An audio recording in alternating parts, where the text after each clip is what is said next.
August Tipton Community School Board meeting. We're just so thankful that all of you are here tonight. I know you've all had busy days, so thank you for making time to be with us tonight. We're going to begin with the reciting the Pledge of Allegiance and our vision statement, and Rob Cochran is going to lead us. I pledge allegiance to the flag of the United States of America and to the republic for which it stands, one nation, under God, indivisible, with liberty and justice for all. Growing empowered, future-ready students who are prepared for a lifetime of opportunity and success. Okay, thank you, Rob. One of the things we like to do at the start of our meeting is to give board members an opportunity, or anyone here, to tell me something good. Tell us things that you see in our school culture or around just our buildings that you've seen since our last board meeting. I thought the Blue Devil Bash was a big hit. Thank you to Mr. Jaworski who headed that up, and I put a lot of time and effort into that. But everything looks great. The Inferno was amazing. Ribbon cutting, the Hall of Fame, high school's looking really good. So it's just exciting to see everyone there and supporting all of our updates, and everyone excited to get back to school. Thank you. I would really like to recognize and thank Nita Everling and her team, along with Eric Johnson and Dan Benefil. I had the opportunity to walk through the school a few weeks before school commenced, and it looked nothing like it did on the night. The amount of dust that that team cleaned up and shined up was absolutely incredible. And in that same note, on the indoors of our facilities, what an encouragement it was for me to walk through and look at every classroom in this building that teachers had come in not on time, that is contract time, and made their rooms beautiful and exciting for kids to walk into. And I don't have littles anymore, but I sure wish I did, because that elementary school was sparkling. Our middle school classrooms looked welcoming and exciting with the new furniture. And same with our high school. So it was just a really exciting time to be a part of.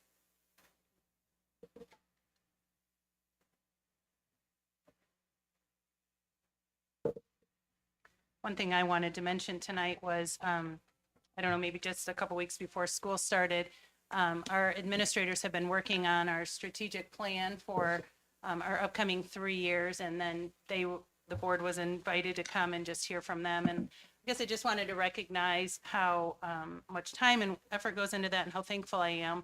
But also my takeaway from that time was Tipton Community Schools are in a trajectory that's really exciting right now. And I just think we have something we can be very proud of. Anybody else? Okay, next on our agenda were comments from the community, and no one signed up, so we'll move on to approve the consent agenda. Tonight on our consent agenda is the approval of the agenda, the approval of minutes from the work session and the regular meeting on July 16th, the approval of payroll claims from July 19th and August 2nd, along with accounts payable claims on August 13th.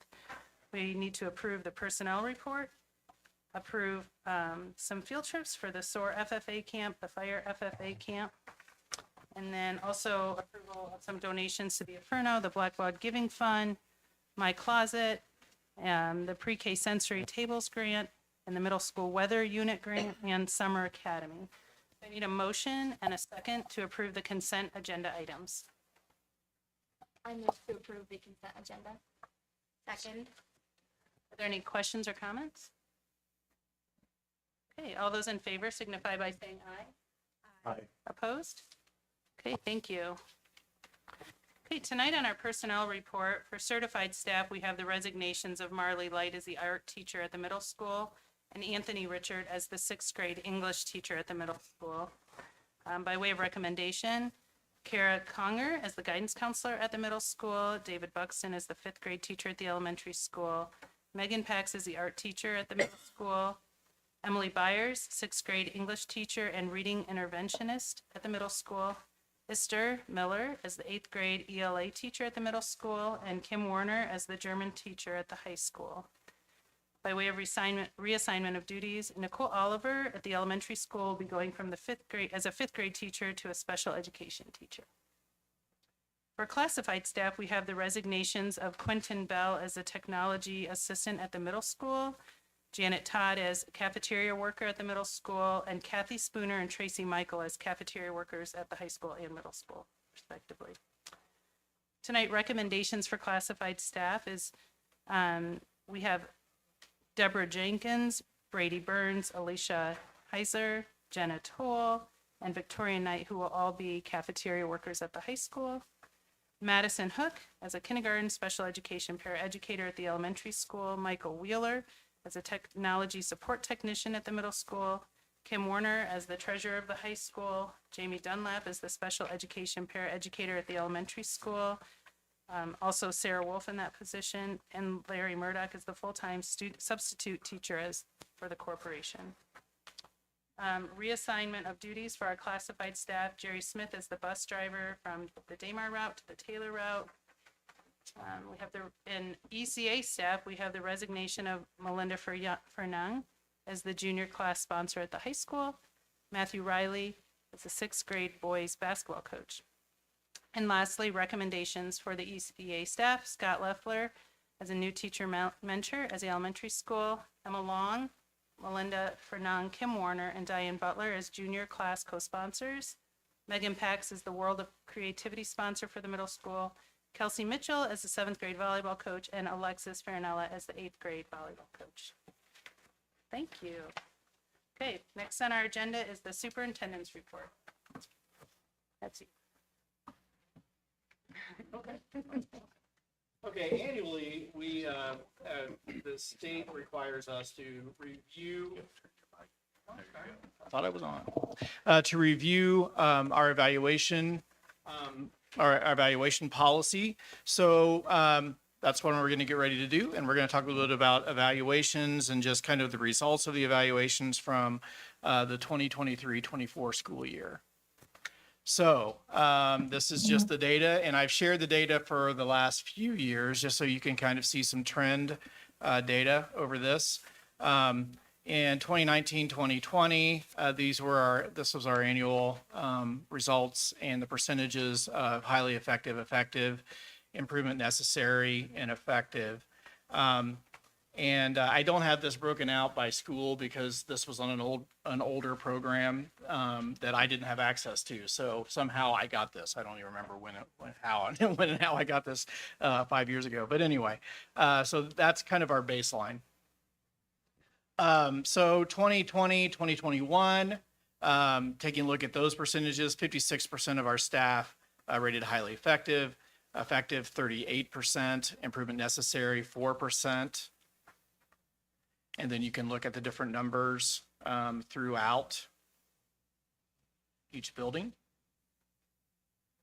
2021, 22, we're at 40% highly effective, 58% effective, and then less than 1% improvement necessary and ineffective. Looking at 22, 23, 46% highly effective, 51% effective, less than 1%, improvement necessary. And this year, looking at 45% highly effective, 54% effective, and 1% improvement necessary. So essentially, the certified appraisal plan still requires school corporations to develop a plan for annual performance evaluations for each certified employee. This is the criteria for this. You have to have it has to be a rigorous measure, has to have 4 levels, which would be that highly effective, effective, improvement necessary, and effective. Must include an exact explanation of the evaluator's recommendations for improvement and time for which an improvement is expected. We have an improvement plan that is part of our evaluation. And that's also listed within that booklet and credential. Interlocal special education co-ops, Again, essentially working out ways to do the evaluation for staff that may not exactly be ours. And then this is actually changed about the 75% vote. That is no longer in the law. So we do have a little bit of flexibility with what we use. The difference is that we still have to have a 4-category, but it just doesn't have to be the RISE rubric, which is what we use. So essentially what we do, we have 2 long observations, 1 planned, 1 unplanned. We do have an optional pre-observation conference, which we highly encourage. We do have a required post-observation conference with the evaluator, at least 1 walkthrough per grading period, and then a 90-day improvement plan option. That's it. Any questions? Just, real quick, if someone's not effective, is there, and I know they go on an improvement plan, right? And then, like, how many years can you be not effective? Is there a, Yes. Well, I mean, well, I know the legislation's gonna technically change, you could be, improvement necessary or ineffective over a period of time. so there's no cutoff, like. Yeah, Okay. but what you would have to do by law is you have to, anybody that has that teacher, you have to send a letter home saying this teacher's been rated ineffective Okay, or, I just wondered what yeah, the, improvement necessary. So that I doesn't, know how it usually turns out. yeah, yeah, I just yeah. It wondered just doesn't, if- it just doesn't happen. Yeah, you know, okay. But, yeah. Good question. This hasn't altered since last year, has it? This is the We have same? not. I do think we're probably in need to look at some changes, and we've had some conversation, Mr. Jaworski and I and the admin, about some things that we would like to see that we would try to implement next year. So again, we would just want to meet with our teachers and have that conversation, and try to come up with a good plan. I know that we would like to see a component for professional learning, maybe some SMART goals surrounding professional learning, and how we can help our teachers grow. We already do that with our admin. We just don't have that with our teachers. Understood. Okay. Okay. I believe. Yeah, but I think I have a couple of other things to talk about, but I don't have it up here. Anyway, I was gonna talk a little bit about. I'm gonna look on yours if you don't mind. It's if you would pop up there. No, you don't have that either. What is going on there? Okay, I added things. I do promise. I added some information about the Friends of the Inferno, and essentially what the just kind of want to give you a breakdown. I know that Brooke shared that we've raised a total of $199,000. 287, really 288 of that is in sponsorships. 5650 is from the old Inferno floor pieces, and then 5720 is just in planks. So we're slowly but surely making some money there, and I feel like that now that people are seeing what's in that facility, I'm hoping that we can get a little bit more traction on that. But anyway, I feel like we're in a pretty good place. The Joint Safety Week exercises, and hopefully you've noticed the email blitzes and the Facebook blitzes about this. This is something that we are working on with our partners at Tri-Central. This has become a countywide initiative, and I'm really pleased that we are doing this together.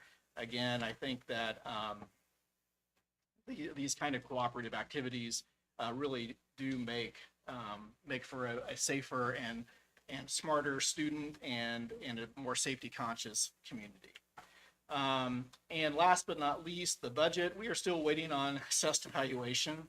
So we are very much in a holding pattern until that comes rolling out. And once it does, we will start working in earnest in operations and debt service and all that kind of fun stuff. So I was intending to share some of that with you tonight. However, since we don't have an AV, we really can't. So that's my explanation. All right, thank you. And now it's time for Blue Future Awards. Yay. Okay. You don't get to hear me talk anymore. Come on up, Brian. I have several Blue Future Awards today. Wayne is going to come up here and help me present these awards. Step over to the side so I don't have to back anybody. These awards are all around one thing, and that's IRE3 and our achievement on IRE3 this past school year. We know that we passed at a rate of 93.1.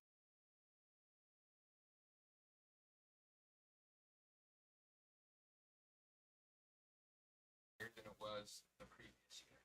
And so, and as we always say at the elementary, that a lot of times whenever we get standardized test scores, it has like a grade 3, 4, 5 beside it, but we know that it's much bigger than grades 3, 4, and 5. It takes the whole school to get results like that and to all be aligned. So tonight, I was also thinking on the way here, these kids are the first kids to take IRE3 as second graders as well. So I think that has something to say about it too, is it's taking it in that second grade and having the ability to get that data and be able to be intentional with our instruction helps out a lot. So tonight, I'm just going to recognize several groups, second grade teachers from last school year that are still with us, third grade teachers from last school year, 2 fourth grade teachers that had students in their class that had to retake IRE3, along with our special education team and our reading team here at TES. So as I introduce you, if you want to come on up, and I'll just announce you with your position. So we're just going to start with in second grade with Diane Degenfold.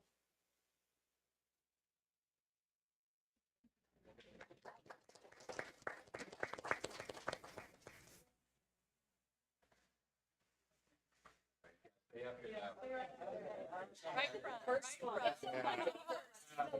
Second grade teacher Leland Gilman.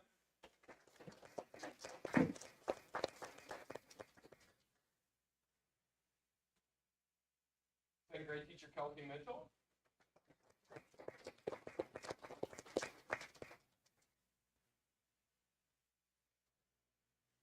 Third grade teacher Shelley Bennett.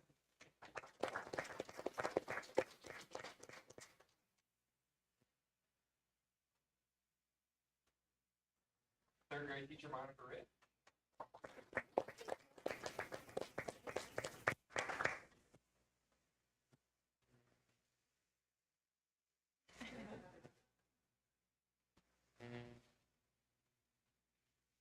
This individual is no longer at Pickton Elementary, but she was a third grade teacher last year, and that is Abby Speck. She is not yet. Third grade teacher who is on maternity leave this school year and was also part of the summer school team. Amanda.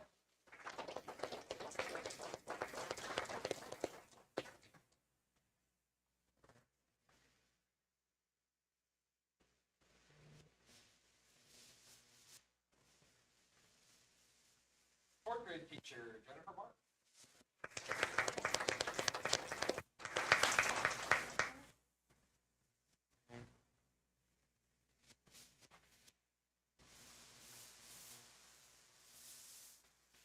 Fourth grade teacher.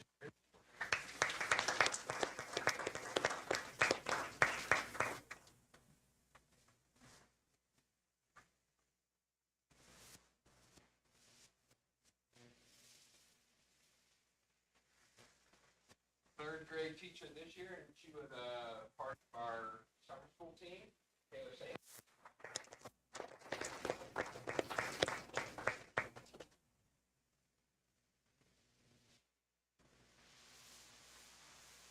Special education teacher and part of the summer school team, Hunter Wolf.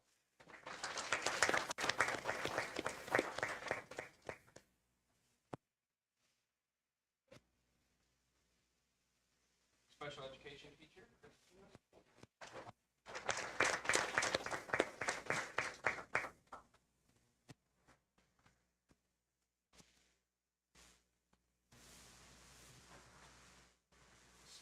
education teachers, Steve Delaney.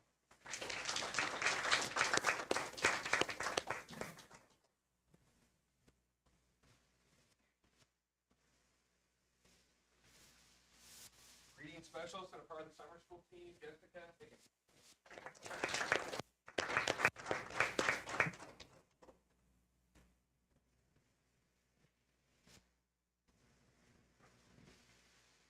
Title I reading interventionist, Sarah Pierce.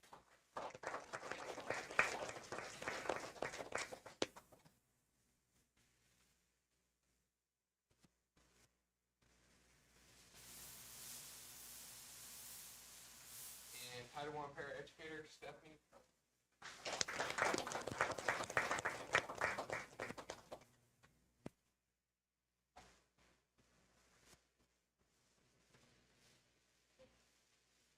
As you can see, I think there is a total of 16 minus one because it's not here.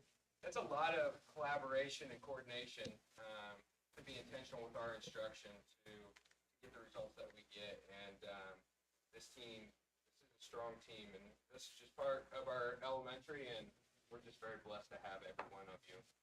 Okay. Thank you.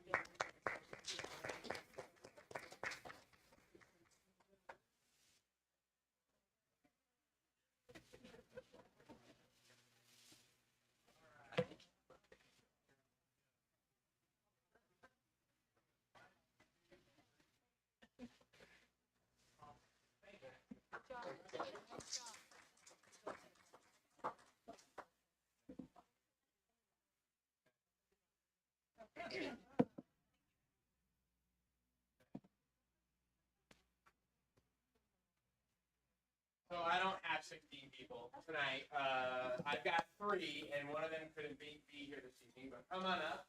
Tonight I'm going to be honoring 4 staff members. I've got Mr. Heron and Mrs. Adams. They're my package group for one. Okay. And then I've got Mrs. Pafford. She's all by herself. And then you can imagine Mrs. Lori Rail to the right of Mrs. Pafford. Okay. So I have got these 3 individuals up here, along with honoring Mrs. Rail. I don't know if you guys are familiar, but about 3 or 4 years ago, our, at the time, instructional coaches developed kind of a tool for instruction that was elements of an effective lesson. And one of those elements of an effective lesson, I mean, there are things like clear learning outcomes, checking for understanding, tiered independent practice. I'm going to be honoring these people tonight for one key element of those effective lessons, which is authentic learning experiences. And specifically, the reason that I've got these 3 individuals up here is that these guys in this past year and in this coming year have designed through some grants, some really awesome authentic learning experiences that really not only are going to create amazing authentic learning experiences, but also are partnering with, organizations across our county to be able to kind of support them. So let's first chat about Mrs. Pafford. And I did include here on the slide some pictures, because a picture says 1,000 words, right? And of course, if you haven't heard about our grow towers, if you haven't walked past our grow towers, you're missing out, okay? Mrs. Pafford's grow towers are an integral part of what she does with her ag leadership. Do you have anything you kind of wanted to say about it? Oh, sure. So they started 4 years ago. It was a grant originally written by Mrs. Hartley to get grow towers to the school. And then the grant I applied for was a sustaining grant, which is little five slides, resources for the grow towers to then still growing. So our grow towers, we have 3 of them. My ag leadership class is here, this is 7th and 8th graders. And last year, we were able to grow 300 gallon-sized bags of produce that we've been donated to the Big Shepherd Food Pantry. So a pretty great achievement from these students.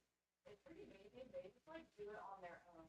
I train them in the beginning, and then I'm like, okay, it's good holiday, let's go. And they get out there, they're testing pH, they're calculating their nutrient levels necessary to maintain the plant. They're harvesting, they're bringing it down. So it's really cool to see the kids actually want to do math, which is kind of a cool little thing. And it's just a great way for them to get involved in the community and be able to give back because they get so much from other people. And so the support from our community, and so it's just a great way to be able to encourage that and to get as well. And Mrs. Pafford has a little handout for you guys about it as well. So, of course she does. So, there are a lot of smells that you smell in a middle school environment, okay? But one positive one is the day that they cut the basil from the grow tower. That's a great day. That's a day that I like walking through the hallways. So thank you, Mrs. Pafford, for something other than 6th and 7th and 8th grade DO. So I appreciate that. Okay. Yeah, that's the next group of people I'm going to talk about. Okay, they're responsible for that one. Okay. Although this activity that we're going to talk about doesn't quite create as much as might normally happen in the PE. So you see right there in the middle of the slides there that last year. I'm so sorry. Before I continue, the grant that Mr. Pafford goes through, that is through the Tipton Library. I want to make sure that I honor who those grants are through because this is crazy. All 3 of these things I'm going to talk about are through different local grants, which is pretty amazing that we're able to partner with our community. So there it is. Okay, done with Mr. Pafford. Archery. Okay, so the archery grant, that is new last year, and last year was the first year, if I'm not mistaken, that you guys did it. NASP, right? The National Archery in School Program. Oh, damn it. Okay. We put forward $500 in funds. Mrs. Adams is really integral in helping out with that and making sure that we got that. We had some local partners in the Tipton Professional Firefighters, local 1979 union group. Encompass Credit Union helps to get that money. Jason Hare through what is it? Yeah, there we go. Okay, I was able to help out with that. So we got that money, and then the rest of it was all through this grant. So we were able to get a bunch of bows and arrows, targets. It was really cool to see. Kind of a really exciting thing, a unique thing, obviously, to have in a PE classroom. Anything I'm missing about it? Yeah, I didn't want to say Bobby Schneider is our librarian. So we got yes, so we got the grant, and they required us to go through training to learn how to obviously safely put these kids through the program. They are real bows and real arrows, and targets, the whole 9 yards. So we went through this training. Bobby Schneider and her husband Matt went through that training with us, and through our local sponsors that gave us the money, we actually got enough. We have enough for one more grant. If someone happens to know someone in the high school and you want to be a squeaky wheel, if we can find one person in the high school that also wants to do this, we have enough to where we could fund another grant. And it's just, yeah, it would double our resources, or then we could share the resources that we get through this grant. It's only $500 for the grant, and based on the rest. Well, since we already got our grant, that $500 will only get us like one more target. So if we can maybe find one more person in high school that would want to put in their PE curriculum or science or history, or a lot of different ways you can work it in affect them. But also on top of that, the high school, they can have a archery team. And there's a lot of scholarships that go into it. They compete. They have a state tournament, just like all the sports do. And it's actually one of the biggest archery tournaments in the nation. They put this 1,000 kids. They go down, there's and they're good enough to get scholarships and such through the book. So that's all. 10 years from now, Olympiad. Yeah. Yeah, I think in the Olympics they were. I got 12 years 76 from now. yards. But, Yeah. okay. Anyway, so Danielle, Spencer, here are you guys' Blue Future things as well. So round of applause. And then obviously Mrs. Rail is not here, and this is the newest one. Her grant actually was kind of approved near the end of last year, so she's really excited to be integrating it. What you see there on the right-hand side is it connects to a weather station that she got through a grant. And hers is through the Tipton County Foundation. So there we go. We have another organization department there. She actually prepared a little bit, so I'll just shoot what she said. 8th grade science required standards include weather and climate, solar energy on Earth, atmospheric and oceanic circulation, weather patterns, and climate on Earth. So to support and enhance that learning environment, the Tipton County Foundation funded some supplies for her classroom. The weather station is going to support teaching with real-time data. Students are going to have access to see daily reports and analyze that data to support how emotions and complex interactions with air masses result in changes. So, yeah. To culminate in the whole weather and climate unit, she's going to be doing a project with her students assisting in understanding the power of wind. She'll have each student work with a partner to create, I don't even know what this is, but it sounds cool, a wind farm. So there we go. Okay. So obviously just, what's really, really exciting about this is just the way that these, three wonderful staff members and Lori Rail are just creating these authentic learning experiences, partnering with local organizations to make that happen. When students have those authentic learning experiences, we know that motivation goes up and real cool learning happens that lasts a lifetime. So join me in congratulating our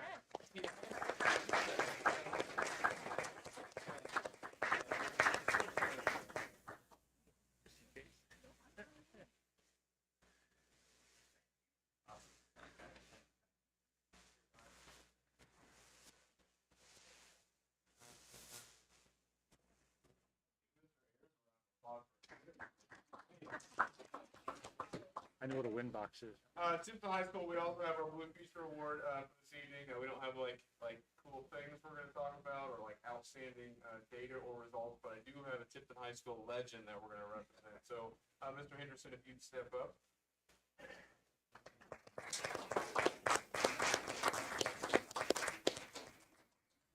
Now, we could be like recognizing Mr. Henderson for how many years of service? Several. We could recognize him for the work that he does with anybody that wants to learn Spanish, my son included. After school, he puts in time to do that kind of stuff. We can recognize him for putting together trips to Mexico for Spanish students to get authentic experiences there, and many other things. Fred's kind of a guy that's always around looking to do something great for kids. But what I'm going to recognize him for this evening is Tipton High School has seen an increased number of multilingual or English language learners coming through our buildings. And when they come and they move into Tipton High School, we obviously want to make sure that they have the best education that they can. So Mr. Henderson has been a resource in terms of translation. Anytime we need to speak with parents to set up schedules or all the things that we need to do to get kids set up. But also he's been pivotal, especially in the last couple of years, of finding students and resources for kids that speak little to no English when they come into our building. And I would say in the last 18 months or so, he's really taken a passion of seeking out more and more knowledge. So he's working really close with our new multilingual coordinator and is kind of JR's mentor, but he's also Mr. Henderson taking on the role of learner as well, just so he can understand more resources to make sure that our high school kids get what they need.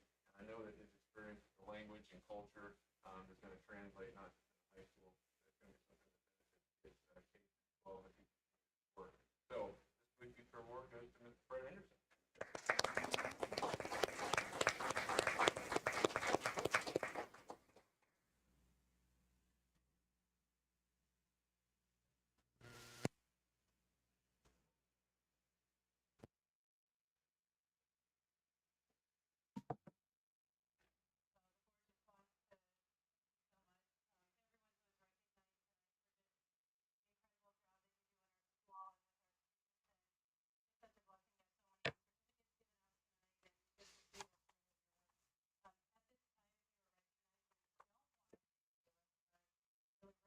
Board meeting, please feel free to leave if you would like to, or you can stay, whatever. So, I can't believe they're gonna take us up on that. Everybody always stays. What? You're leaving?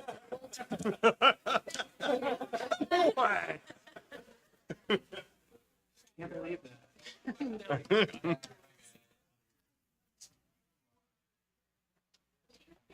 okay, next on our agenda, you received in your packet department reports. Does anyone have any questions?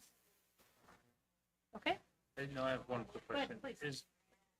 We were talking, it seemed like a lot of cafeteria workers. Is that typical over the summer for that position? And are we fully staffed? I'll have to ask Adam for sure. So, short answer, workforce staff down and back up. Fluctuating quite a bit, really close. Okay. I just,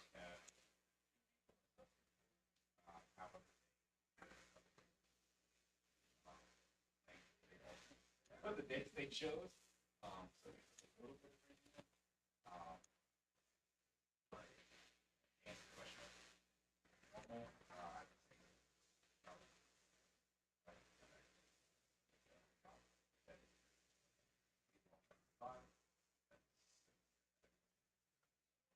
okay.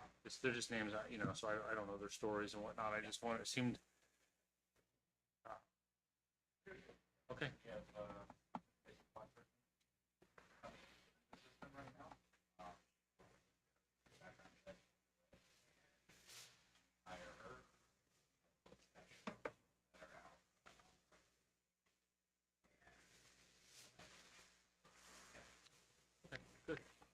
Wait, do I hear Eric signing up to help in the No, cafeteria? no. As an I heard it. As a partially active member of the wellness committee, I'm very concerned that Adam has enough staff. That is what I'm concerned about. Just checking, just checking. Okay. Any other questions? Okay. Next on our agenda is our financial report with Brooke. Thank you. For July, we ended the month with, in education, $904,883.70. The operations fund, $1,610,771.43. Debt service, $781,842.89. And the rainy day fund, $2,216,505.26. And just noting that year to date, we've transferred $200,000 from education to operations. Our 3-month payroll normally is landing in September. It's hitting us in August this year. So just waiting to see before we make any further transfers and monitor that. Interest came in at $57,968.84. Our First Farmers interest agreement is set to expire at the beginning of November, so I'll be touching base with them to try to renegotiate a deal. And our DOE Form 54 report is out. That shows estimated fiscal income from July through next June. And we did get a slight bump in that. Normally our payments are between $920,000 and $923,000 for the last few months. And they're coming in at $935,462. So a slight increase. However, that's based upon our count from February, which was 1366 in person and 22 virtual. So we'll have to see how that shakes out. The next count date's October 2nd. And then, as Dr. Glaze said, we're in the middle of budget drafting, waiting on a few more pieces of key information. They've estimated our property tax cap loss to be $600,000. I normally go with their estimate. We can use our own, but I prefer to use theirs because they're getting closer in their estimates. And if I come in under, I don't want to have to be slicing budgets everywhere in a panic. So anyway, that's my report. Thank you. All your work on that. Thank you. Next on our agenda for old business, we need to approve the new policies and administrative guidelines on the second reading. Need a motion and, well, read the following policies and administrative guidelines are being presented today for second reading, approval and discussion. All the administrative guidelines, policies, and bylaws are recommended for approval as written. Need a motion and a second to approve the policies and guidelines. I move to approve these new policies and administrative guidelines, the 4 that are listed. Second. Okay, does anyone have any questions or comments? Okay, all those in favor signify by saying aye. Aye. Opposed? Okay, thank you.